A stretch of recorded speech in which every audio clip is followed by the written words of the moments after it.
금요 성경 강의에 오신 여러분을 환영합니다. 오늘 강의는요, 에스라의 결심이라고 하는 주제인데요. 여러분이 이미 구약을 많이 공부했기 때문에 에스라가 누구인지는 알 거예요. 그죠? 에스라가 누구인지는 알 수 있을 텐데, 결심도 물론 알 수도 있어요. 성경을 많이 보셨기 때문에. 그렇지만 오늘 새롭게 에스라의 결심이라는 제목으로 성경 강의를 해보자 합니다. 성경에서 위대한 결심은 많지만 학자로 특별히 모세에게 주신 하나님의 율법에 익숙한 사람은 성경에 없었어요. 모세도 학자는 아니죠. 모세도 학자는 아니고 특별히 모세는 하나님의 율법을 받은 사람이죠. 그래서 선지자입니다. 그런데 에스라는 선지자가 아니에요. 학자고 제사장이라고 소개되어 있습니다. 구약 성경이기 때문에 구약 파트에 대해서 한 2가지 정도만 여러분과 함께 알고자 합니다. 안 쓰셔도 돼요. 잘 안 보시잖아요. 보시나요? 네, 죄송합니다. 구약에는 2 파트의 하나님의 대리자가 있습니다. 2 파트. 첫 번째 파트는 선지자들이에요. 아모스 3장 7절에는 아모스 선지자가 이렇게 얘기합니다. 주 여호와께서는 자기의 비밀을 그종 선지자들에게 보이지 아니하고는 결코 행하심이 없으시니다라고 말해요. 무엇이냐면 하나님께서는 자기의 비밀을 그의 종들에게, 특별히 선지자들에게 먼저 보여주신 후에 진행을 하신다는 거예요. 비밀스러운 일이든 하나님의 일들을. 그리고 다른 한 파트는 바로 제사장 그룹인 레위의 언약입니다. 그러니까 제사장 그룹의 파트예요. 말라기 2장 5절에서 7절에 보면 레위와 세운 나의 언약은 생명과 평강의 언약이라. 내가 이것을 그에게 준 것은 그로 경외하게 하려 함이라.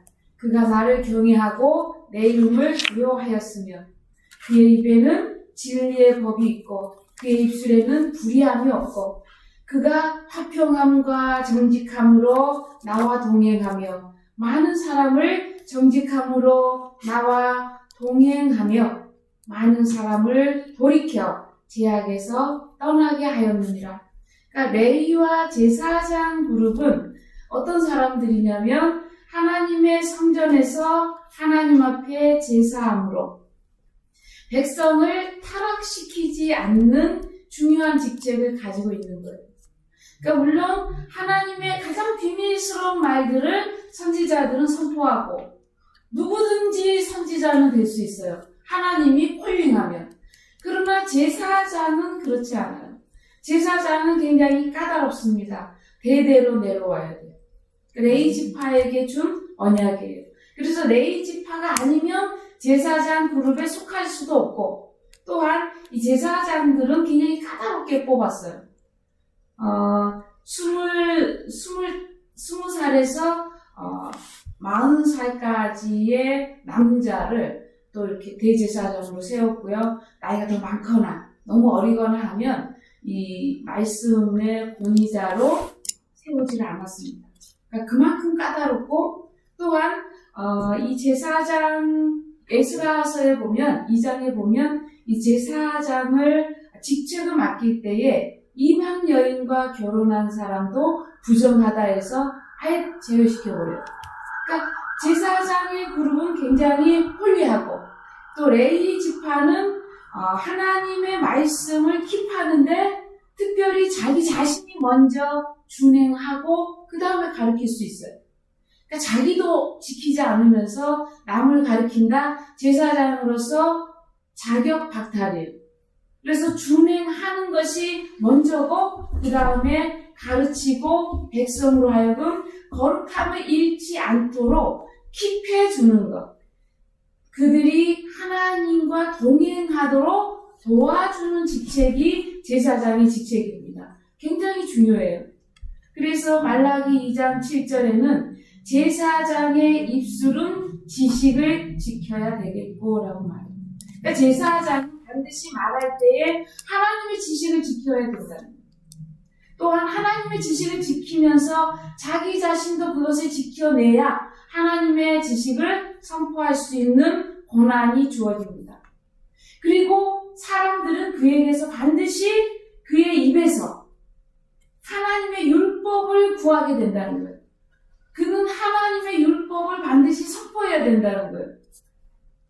그래서 제사장은 만군의 여호와의 사자다. 사자는 우리나라도 그 캐나다의 대사를 파견하잖아요. 그러니까 대통령 대신 보내는 사람이 대사예요. 마찬가지로 하나님이 하나님 대신 누구의 입을 통해서 말씀해요? 제사장의 입을 통해서 말씀해요. 선지자들에게는 하나님의 비밀, 또 선지자들에게는 백성이 타락하면 책망하고 또한 백성이 하나님의 말씀을 안 듣고 어기면 어김없이 질타하지만 제사장은 질타보다는 무엇에 집중해서 말씀을 전하냐면 하나님의 율법, 성경, 토라를 통해서 그러니까 모세가 하나님으로부터 받은 율법을 가지고 백성에게 그대로 전하는 거예요. 그러니까 새롭게 받아서 전하는 것보다 있는 것을 가지고 전하는 거예요. 그래서 하나님의 말씀을 연구해야 이 말씀을 전할 수 있고 지식을 가질 수 있어요. 제사장 그룹은 어릴 때부터 훈련되고 키워집니다. 레위 지파가 성전에서 하나님께 제사함으로 이 백성들에게 하나님이 주시는 생명과 하나님이 주시는 평강을 전달해주고 또한 그것을 선포하는 그 직책이 제사장의 직책이었어요. 성전에서는 하나님과 동행하도록 합니다. 하나님의 대제사장인 아론도요, 하나님 은혜로 됐어요. 지식을 연구해가지고 된 거 하나도 없습니다. 아론은 누구 때문에 대제사장이 됐어요? 모세 때문에. 동생을 잘 둬서. 동생을 잘 둬서 대제사장 아론이 됐습니다. 그리고 은혜로 되어진 것이. 그러나 오늘 우리가 알아보는 에스라는요, 하나님의 율법을 연구했던 사람이고 하나님의 말씀을 준행하면서 학자로서 깊이 하나님의 말씀의 지식에 가까운 사람입니다. 하나님의 지식에 가까운 사람. 그래서 말라기에서 말한 레위와 세운 나의 언약, 진리의 법을 선포할 수 있는 제사장이 된 겁니다. 그런 학자가 된 거예요. 또 이와 같은 이 제사장 그룹에서 나온 제사장의 어떤 그 생명과 평강을 전하는 말라기가 말하는 이 에스라와 더불어 예수님 당시에 바로 왔던 광야에 치는 자의 설이었던 세례 요한도 이와 같이 하나님과 동행하도록 돌이키도록 도왔어요. 구약의 신학은요, 이스라엘이 배웠던 하나님의 백성으로 삼았던 이스라엘, 선택되어진 이스라엘이 하나님을 안 지식은 가장 큰 것이 뭐냐면 구원이에요. 하나님이 그들을 구원하시는 거예요. 그래서 그들에게 생명을 주는 거예요. 생명을 주고 하나님이 궁극적으로 그의 백성을 선택했던 가장 큰 것은 무엇이냐면 하나님께서 그들을 선택해서 동행하시려고 선택하시는 거예요. 그래서 이스라엘의 모든 법은 그리고 모든 지식은 하나님과 동행하는 것에 있어요. 모든 법이 다 하나님과 동행하려고 그 법이 있어요. 제가 오늘 오면서 오늘도 어김없이 3시간이 걸렸어요. 오늘은 좀 나을까 했는데 3시간이 걸렸습니다. 어김없이 오면서 찬양을 듣다가 제가 이 찬양이 좀 잘못됐다는 것을 오늘 깨달았습니다. 예수님처럼 바울처럼 살 수 있을까? 낮엔 해처럼 밤엔 달처럼 그 찬양이 있는데 제가 예전에는 그 찬양에 참 은혜를 많이 받았어요.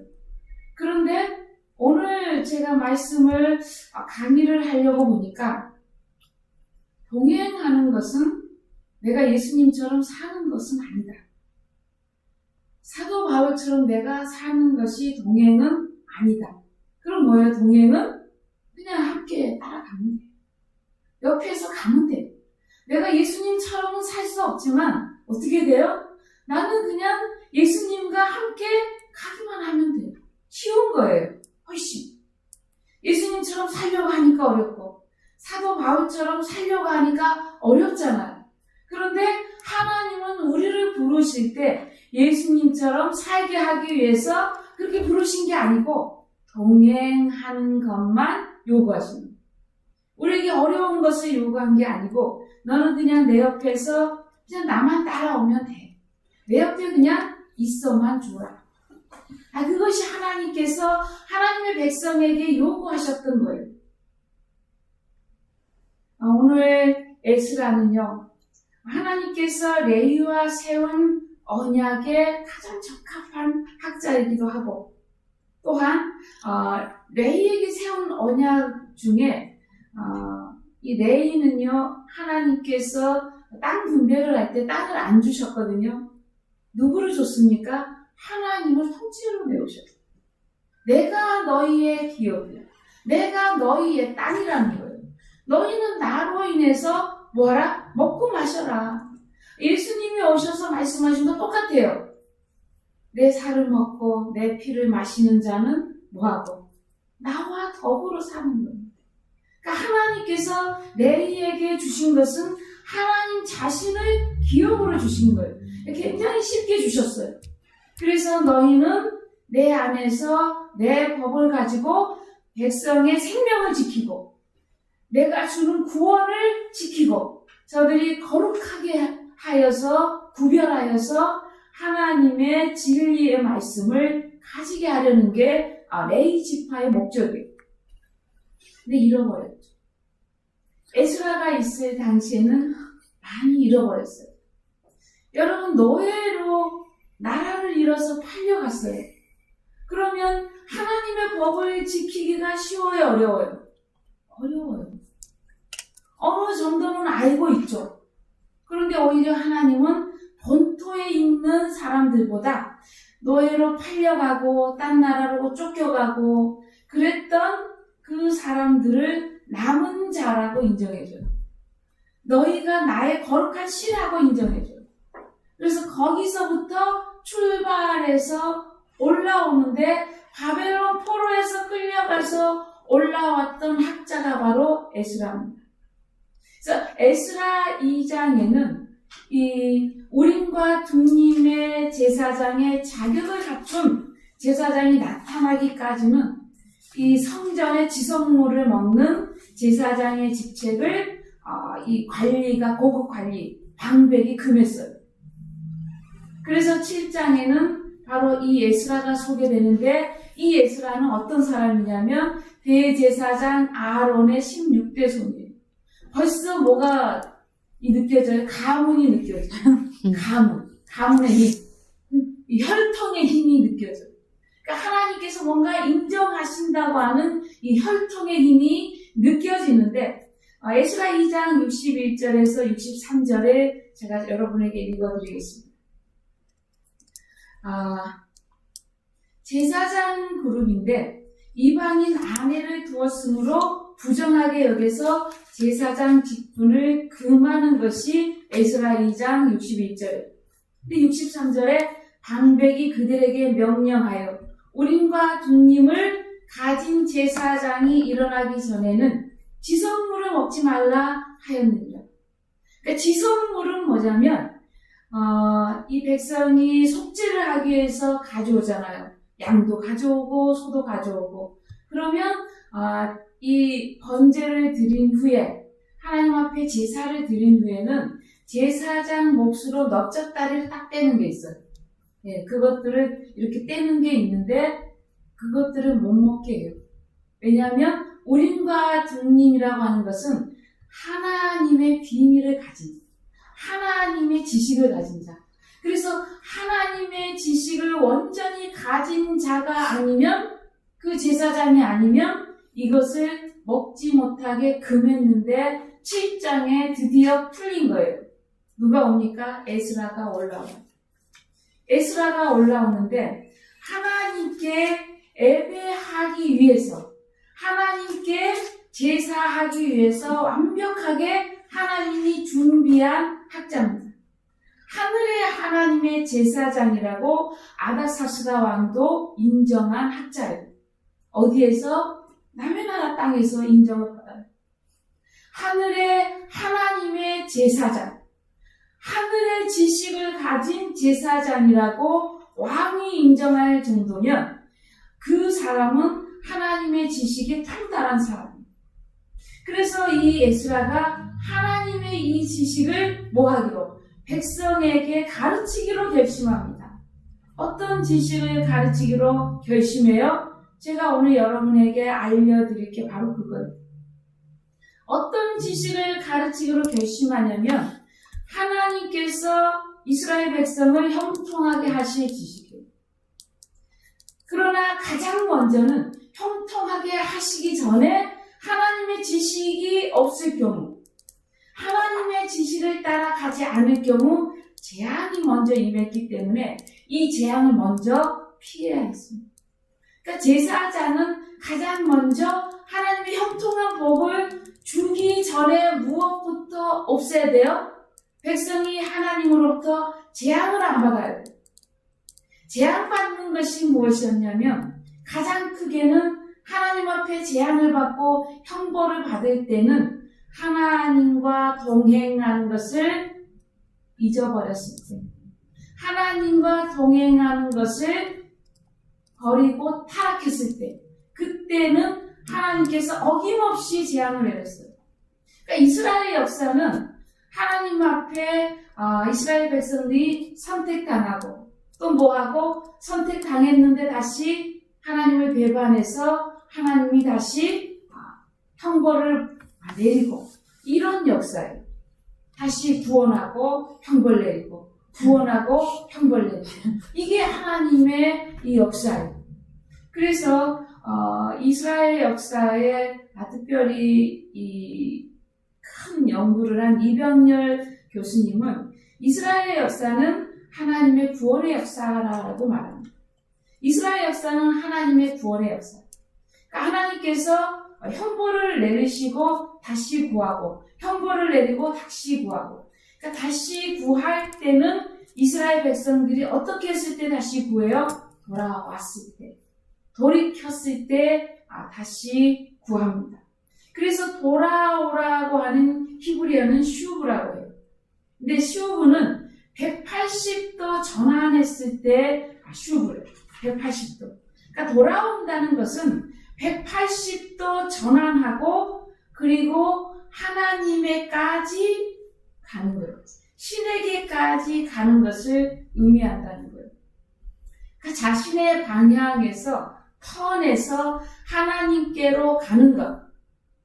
그런데 그들이 돌아오지 않음으로 인해서 하나님께서 돌아올 수밖에 없도록 지속적으로 누구를 불러요? 선지자들을 부르고 돌아올 수밖에 없도록 하나님의 제사장들에게 제사와 예배를 드리기 위해서 그들을 거룩하게 합니다. 이 두 가지 역할을 끊임없이 해요. 그래서 하나님께서는 하나님의 종들을 뭐하고 콜링해서 하나님의 백성에게 말씀을 들려주시고 하나님께서 돌아오라고 하는 메시지를 지속적으로 주는 거예요. 그러니까 돌아와서 뭐 하려고요? 하나님 앞에 돌아왔을 때에 신에게까지 가는 거예요. 신에게까지. 이게 구약의 역사예요. 그런데 신약에 와서는 이 역사가 어떻게 바뀌어요? 예수님 때문에 완벽하게 바뀝니다. 예수님이 가장 먼저 회개하라, 천국이 가까이 왔다라고 얘기했어요. 이병렬 교수님이 이것에 대해서 이렇게 얘기합니다. 구약과 신약이 다른 점에 대해서 이렇게 얘기해요. 구약에서는 돌아오라고 하죠. 돌아오면 하나님에게까지 도달하는 것이 하나님의 백성이 가장 거룩하게 도달하는 것. 그런데 예수님은 오셔서 돌아오라! 천국이 가까이 왔다. 이 말은 뭐냐면 회개하라, 돌이켜라. 내가 너희와 함께 임했다. 천국이 너희에게 이미 임했다. 예수님이 오셨으므로 이미 내게 오면 임한다. 이 아모스에 보면 아모스 이 선지자가 하나님이 너희에게 올 것이니까 하나님을 예비해라, 준비해라 하거든요. 너희는 하나님을 예비하고 하나님을 준비해라. 하나님이 그 얼굴을 이제 너희에게 보여주실 거라는 거예요. 그것이 실현된 것이 예수님이 오신 거예요. 예수님이 오셔서 천국이 가까이 왔다. 이거는 한 발 한 발 앞서가는 그런 것이 아니라 이미 임했다. 가까이 왔다고 하는 것은 이미 왔다는 거예요. 이미 때가 차서 이미 하나님이 이미 그들에게 와버린 거예요. 그래서 예수님의 나라가 임해버린 거죠. 그렇지만 아직 에스라 7장에는 예수님의 나라가 아직 임하지 않았어요. 에스라는 백성을 하나님의 진노에서 벗어나게 할 하나님의 율법을 가르치기로 결심합니다. 왜냐하면 하나님의 법을 지키지 않았을 경우 수없이 많이 그들이 적으로부터 약탈당하고 노예로 팔려가고 집은 불타고 재산은 몰수당하고 자기의 자녀들은 돌로 쳐서 죽여지고 자기의 왕들은 눈을 빼서 소경이 되게 하고 이런 슬픈 일들을 만났기 때문에 이제 더 이상 하나님의 법을 몰랐다가는 우리는 희망이 더 이상 없답니다. 그냥 단순히 하나님의 복을 주기 위해서 하나님의 형통함을 주기 위해서 하나님의 율법을 전하기로 가르치기로 결심한 게 아니라 이 에스라는 철저하게 준비해요. 아닥사스다 왕이 너한테 필요한 모든 사람 다 데리고 가라. 레위인이든 제사장 그룹이든 너랑 같이 가고 싶은 사람은 다 너랑 같이 가라. 이때 우두머리들을 많이 에스라가 데려옵니다. 그런데 르디빔 사람들은 뭐냐면 이 청소를 담당하는 사람들이에요. 청소하거나 이 불 떼거나 성전에서 그러한 허드렛 일을 담당하는 이 사람들이 이 에스라가 예루살렘으로 가겠다 했을 때 이렇게 왔거든요. 그때 이렇게 계산해서 보니까 제사장 그룹이 없는 거예요. 그래서 리비딤 사람들에게 에스라가 부탁합니다. 이 지혜 있는 제사장이 없으니 제사장들을 좀 모아와라. 그래서 모아왔어요. 왜 이렇게까지 모아왔어요? 하나님의 율법을 전할 때에 이스라엘의 랍비들은 지금도 한 50명 정도를 담당합니다. 1000명 이렇게 한 사람이 담당하자. 한 랍비가 막 10,000명, 20,000명, 막 70만 명 이렇게 담당하지 않습니다. 몇 명만 딱 담당해요? 50명. 마이크가 발달하지 않은 시대에 50명 정도에게까지밖에 내 목소리가 안 가는 거예요. 에스라가 아무리 막 몇십만 명 모아놓고 단상에서 말해도 에스라가 뭔 말했는지 몰라요. 그래서 곳곳에 제사장들을 세웁니다. 그래서 에스라가 저쪽에서 말하면 똑같은 폼을 가지고 백성을 이쪽에서 가르쳐요. 그것이 에스라가 개혁하고 하나님의 말씀을 선포하고 하나님의 말씀으로 그들을 가르쳤을 때 일어난 계획이고 하나님의 크신 능력이었습니다. 이 에스라가 바벨론에서 올라왔습니다. 이 사람은 이스라엘 하나님 여호와께서 모세에게 주신 율법에 익숙한 학자로서 그의 하나님 여호와의 도움을 입음으로 왕에게 구하는 것은 다 받는 자다. 하나님께서 함께 하시기 때문에 그가 무엇이든 왕에게 구하면 다 받는 사람.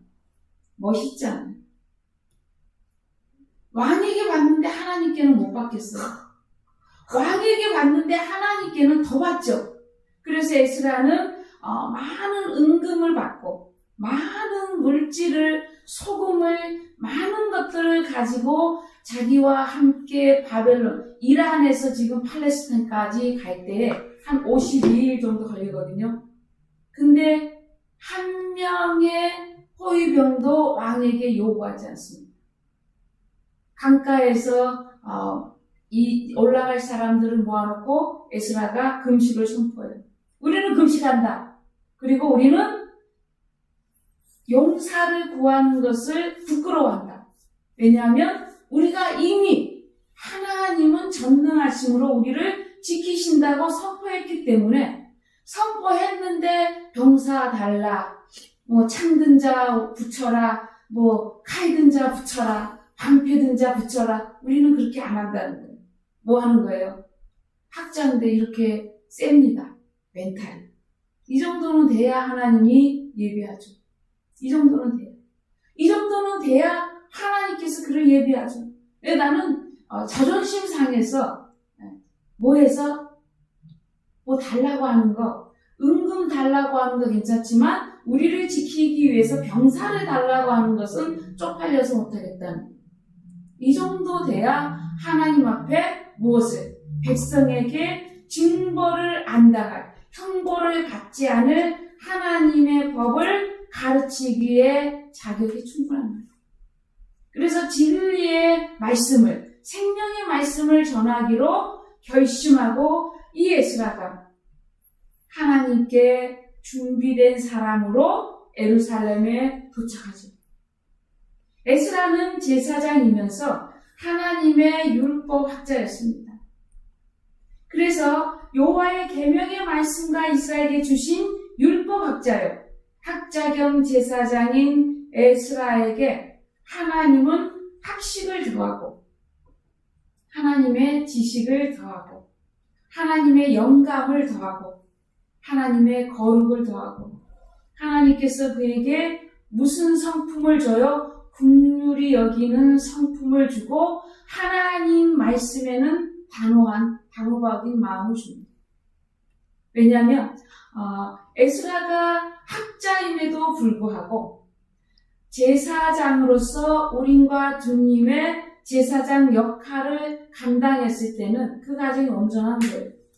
그런데 백성이 와서 말해주는 말에 제사장이나 관리들이나 귀족들이 이방의 여인들과 결혼을 해가지고 통혼을 해가지고 뭐 했다? 자식들을 많이 낳았다는 거예요. 오히려 일반 백성들보다 관리들이 여기에 더 했다는 거예요. 그래서 에스라가 밥을 안 먹습니다. 금식을 해요. 그리고 옷을 찢고 예배를 드리다가 울고 자기 수염을 잡아뜯고 막 이러니까 난리가 났습니다.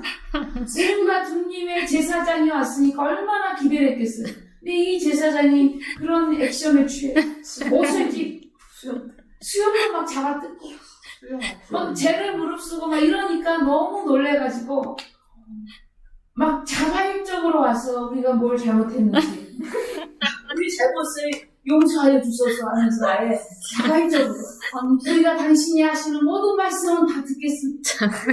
자발적으로. 그래서 얘기합니다. 너희 중에 하나님이 싫어하는, 하나님은 이 땅이 거룩해가지고 우리한테 준 것도 아니고, 이 땅 백성을 하나님이 처음에 몰아낼 때 이 땅이 너무 더러워서 몰아냈다.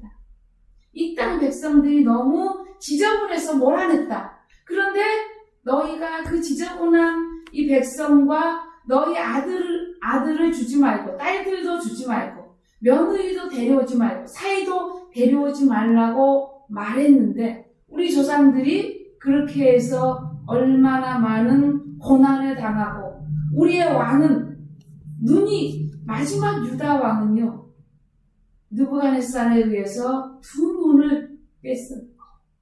왕이 눈이 빠질 정도로 되면, 그리고 왕족들은 환관이 되고 내시가 되고 이러한 수모들을 겪었어요. 이러한 수모와 아픔을 겪었어요. 그런데 어떻게 너희가 또 이와 같은 죄악을 범하느냐? 우리 생각에는 이해가 안 되죠. 현대적인 생각으로는 이해가 안 돼요.